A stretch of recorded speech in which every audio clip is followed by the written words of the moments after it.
अस्सलाम वालेकुम नाजरीन। पिछली किस कैंड पर आपने देखा कि वसूलियस अर्तुगरुल के बिछाए हुए जाल की तरफ आ गया था। इस किस के आगाज में वसूलियस अपने सिपाहियों को कहता है, हमला करो, ये एक जाल है। इस तरह लड़ाई शुरू हो जाती है।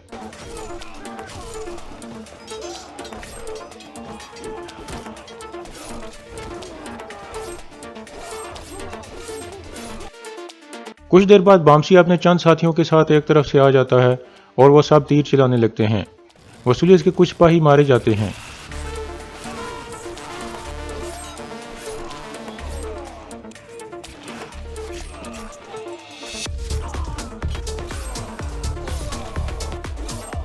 लड़ाई के दौरान वसूलियस अर्तुगरुल के कुछ सिपाहियों को शहीद कर देता है और फिर एक सिपाही की गर्दन पर तलवार रखकर कहता है, अर्तुगरुल, हम दोनों में से कोई एक आज जरूर मरेगा।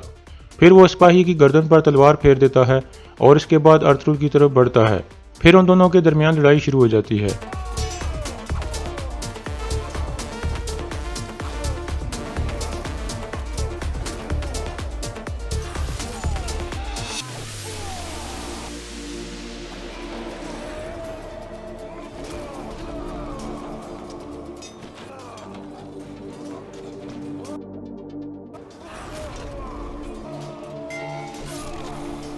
अर्तुगरुल और वसूलियस के दरमियान शदीद लड़ाई जारी थी। इस दौरान अर्तुगरुल की टांग हल्की सी जख्मी हो जाती है। दूसरी तरफ हकीम अर्तुग और दुंदार वापस काई कबीले पहुंचते हैं। हलीमा पूछती है, अर्तुगरुल के बारे में कोई खबर है?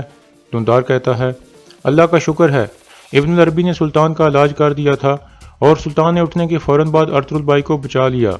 यह सुनकर हलीमा खुश हो जाती है और पूछती है, क्या अर्तुगरुल वहीं है?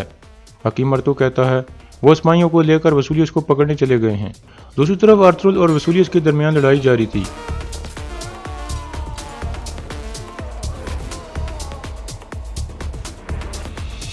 इस तरह अर्तुगरुल वसूलियस को गिराने में कामयाब हो जाता है, जबकि बाकी सिपाही दूसरे आदमियों के साथ लड़ रहे थे। इसी दौरान कुछ नकाबपोश आदमी एक तरफ से आ जाते हैं और तीर कमान तैयार करके बैठ जाते हैं। वसूलियस गिर चुका था। अर्तुगरुल उसे कहता है, तुम्हारे मरने का वक्त आ गया है वसूलियस। वसूलियस कहता है, तुम मुझे मार सकते हो लेकिन हमारा मुल्क हमेशा जिंदा रहेगा अर्तुगरुल।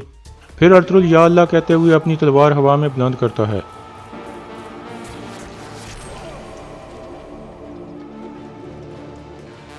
इस तरह अर्तुगरुल को एक तीर लग जाता है और वो एक तरफ बैठ जाता है। इसी दौरान अर्तुगरुल के कुछ सिपाही भी तीरों का निशाना बन जाते हैं और इस मौका का फायदा उठाते हुए वसूलियस भागने में कामयाब हो जाता है। नकाबपोश आदमी मुसलसल तीर चला रहे थे। अर्तुगरुल के सिपाही डालें उठाकर बैठ जाते हैं, जिस वजह से वो तीरों से बच जाते हैं। अर्तुगरुल तुर्गत को कहता है, ये तीर खींच कर निकाल दो तुर्गत। तुर्गत कहता है, आपका बहुत सारा खून बह जाएगा भाई। अर्तुगरुल कहता है, तीर खींचो तुर्गत, वरना वसूलियस दूर भाग जाएगा।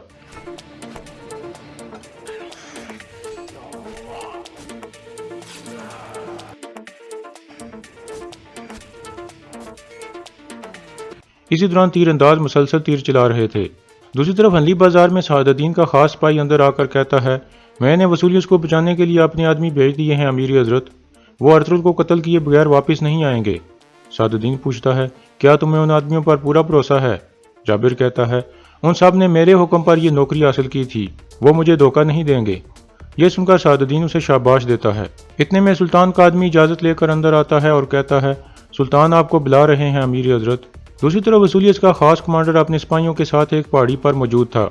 इतने में एक सिपाही वहां पहुंचकर उसे बताता है कि हनली बाजार से खबर आई है, उनका सुल्तान चला गया है लेकिन अभी भी वहां हिफाजत के सख्त इंतजामात हैं। कमांडर कहता है, अगर उनका सुल्तान चला गया है तो वो ऐसा क्यों कर रहे हैं? हो सकता है कि उनका सुल्तान वहां से गया ही ना हो। अर्तुगरुल ने हमें धोखा देकर गवर्नर वसूलियस को अपने जाल में फंसा लिया है।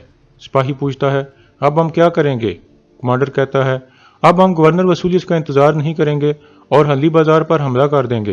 दूसरी तरफ सुल्तान अलाउद्दीन सआदुद्दीन को कहते हैं, जल्द उनको पता चल जाएगा कि हमने वसूलियस को धोखा दिया है, फिर वो हनली बाजार पर हमला कर सकते हैं।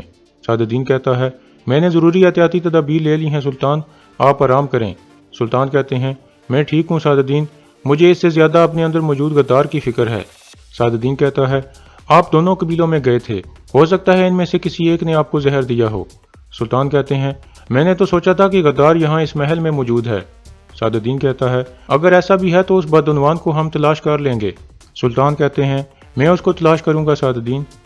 दूसरी तरफ नकाबपोश आदमी अर्तुगरुल के सिपाहियों पर तीर चला रहे थे। इतने में पीछे से बामसी और अब्दुर्रहमान आ जाते हैं। बामसी और अब्दुर्रहमान दो आदमियों को मार देते हैं, लेकिन बाकी भागने में कामयाब हो जाते हैं। फिर अर्तुरुल और उनके सिपाही खड़े हो जाते हैं। फिर वो दोनों अर्तुरुल के पास पहुंच जाते हैं। अर्तुरुल पूछता है, कौन थे वो? बामसी कहता है, इसका हमें नहीं पता चला भाई, हमने दो को ठिकाने लगा दिया है, लेकिन बाकी तीन भाग गए हैं।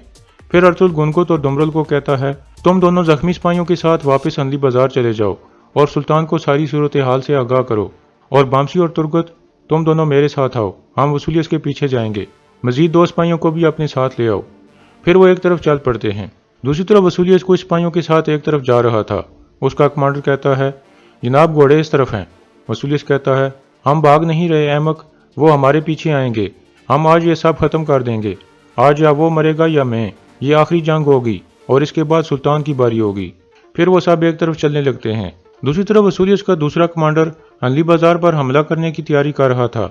इतने में एक सिपाही आकर उसे बताता है कि काई और जावेदार कबीले के सिपाही अंदली बाजार की तरफ जा रहे हैं। ये सुनकर वो प्रोग्राम तब्दील कर देता है और कहता है, उनकी तादाद हमसे बहुत ज़्यादा है, इस तरह हम उनसे नहीं जीत सकते, हम वापस के लिए जा रहे हैं। फिर वो सब वापस चल पड़ते हैं। दूसरी तरफ अर्तुरुल और उसके साथी वसूलियत के पीछे जा रहे थे। रास्ते में कुछ निशान देखकर अर्तुरुल कहता है, मुहतात रहना, वसूलियत अकेला नहीं है। फिर अर्तुरुल तुर्गुत को कहता है, जिन्होंने हम पर तीर चलाए थे वो दोबारा आ सकते हैं।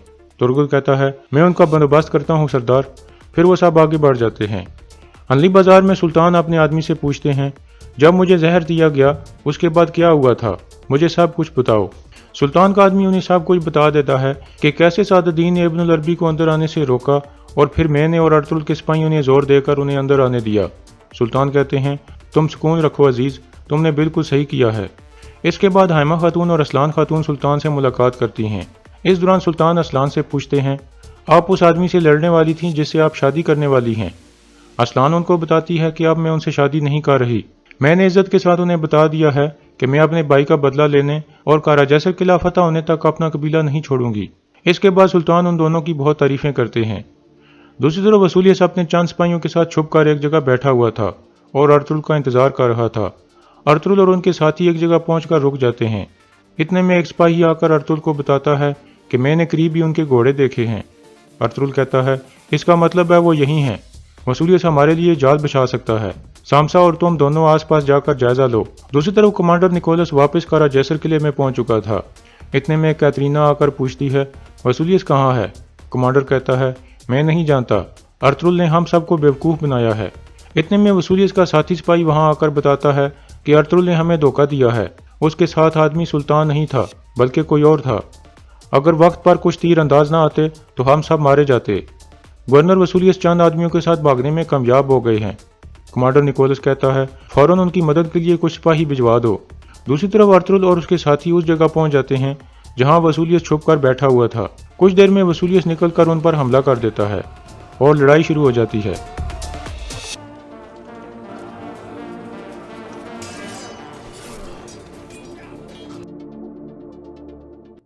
दूसरी तरफ दुमरुल वापस अंदली बाजार पहुंच जाता है और सुल्तान को बताता है कि अर्तुरुल साहब वसूलियत को मारने ही वाले थे कि कुछ तीरंदाज आदमी वसूलियत को बचाने के लिए आ गए। उन्होंने हमारे सिपाहियों पर तीर चलाए। सुल्तान पूछते हैं, कौन थे वो आदमी और अर्तुरुल साहब कहाँ हैं? दुमरुल कहता है, उन आदमियों के पीछे हमारे सिपाही गए हैं। वसूलियत भाग गया है। अर्तुरुल साहब और उनके साथी उसके पीछे गए हैं। दूसरी तरफ अर्तुरुल और वसूलियत के दरमियान लड़ाई शुरू हो जाती है।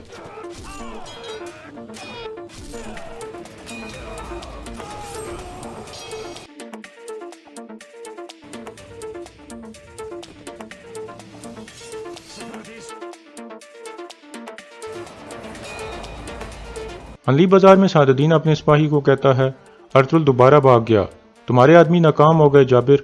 जाबिर कहता है, वो अर्तुरुल को भागने नहीं देंगे अमीर हज़रत, वो उसे मार कर वापस आएंगे या फिर खुद मर जाएंगे।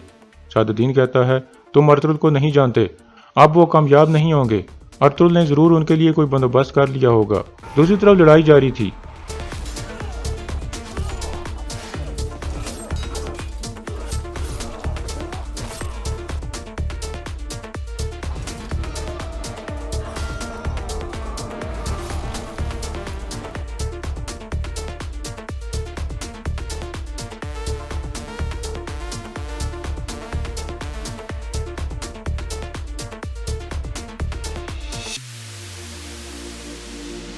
इस तरह अर्तुगरुल वसूलियस का गला काट देता है और वसूलियस का यहाँ खात्मा हो जाता है और यहाँ इस किस्त का इख्तिताम हो जाता है।